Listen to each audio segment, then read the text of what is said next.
مفيش حاجة اسمها كائنات فضائية. تمام، عشان بس نركز كده ونبقى عقلين. مفيش حاجة اسمها كائنات فضائية. ربنا سبحانه وتعالى قال: سنفرغ لكما أو سنفرغ لكم أيها الثقلان اللي هما الإنس والجن. فمفيش مخلوقات تانية هتتحاسب غير الإنس والجن. تمام.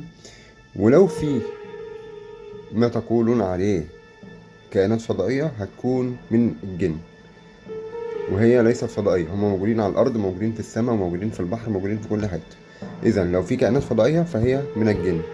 ومسألة ظهورهم أو عدم ظهورهم بيرجع لأعمالكم السوداء. يعني لو البشر اللي على الأرض أعمالهم سوداء وأعمالهم شيطانية وبدأوا يقدموا قرابين عشان الحاجات دي تظهر، هتظهر، ولكن اللي هيظهر هو الجن، واللي هم بيقولوا عليه كائنات فضائية. إذا مفيش كائن تالت غير الإنس والجن يقال عليه كائن فضائي، ولو فيه هيكون من الجن وليس كائن جاي من الفضاء.